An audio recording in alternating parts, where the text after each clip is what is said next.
Good morning. Morning.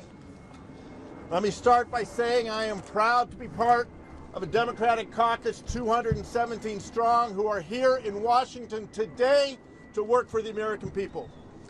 And I am proud to chair the new Democrat coalition. 116 of those 217 Democrats are members of the new Democrat coalition here to work on behalf of the American people. Now, everything that has been said needed to be said. And I'm going to say much of it again because it needs to be repeated again and again. The president and the Republicans are trying to divide us. We will not be divided. That's right. They're trying to scare us.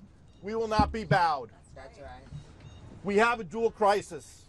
The cost of living for Americans is too high in a country that's the richest country in the world. We need to fix that. And healthcare is out of reach for too many Americans. We need to fix that. And that's why we're here. I am proud to stand here today alongside my fellow caucus chairs, sending a message. First, to the American people. We're here fighting for you. That's right. And second, for my Republican colleagues. Democrats are here ready to work while you're all taking an extended vacation. That's right. Come back from vacation. We're here to protect Americans' health care and improve their lives. We're here to keep the government open. Democrats are on duty. Republicans are missing in action. We are 12 hours away from a shutdown. Let me repeat, the Democrats are on duty while the Republicans are missing in action. Our Republican colleagues have a choice. Work with us in good faith to put forward a bipartisan budget that meets the needs of the American people who are currently facing rising prices from Trump's tariff taxes and threats to their health care coverage from Republican cuts. Or go it alone and guarantee a shutdown. A Republican shutdown that will cause even more pain for the American people.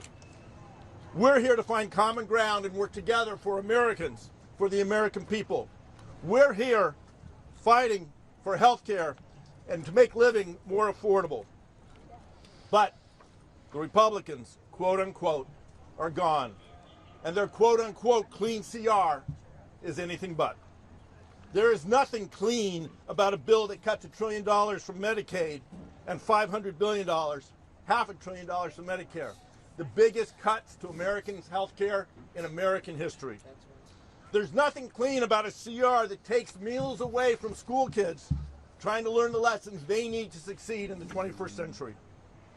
There's nothing clean about a CR that forces Americans to pay for health care, pay more for health care, or worse, makes health care completely out of reach. And there's nothing clean about a bill that allows President Trump and Russ Vought to continue to deny funds for pediatric cancer and other critical health care needs, or hold law enforcement hostage for months on end. The stakes could not be higher. 15 million Americans will be kicked off their health care. Medicaid will be cut by a staggering $1 trillion and Medicare by another $500 billion. Millions of Americans who rely on the Affordable Care Act will be pushed into debt or priced out of health care altogether. We face a dual crisis. Costs are too high and health care is unaffordable. Democrats are fighting to lower costs and protect Americans' health care. We're here. We're here now. We are here ready. We're here to work. But the Republicans are nowhere to be found. Our Republican colleagues need to put the American people above their own extreme agenda and come back to D.C. and work with the Democrats to get things done, to keep the government open for the American people. Thank you, and it's now my privilege. They need to do their job.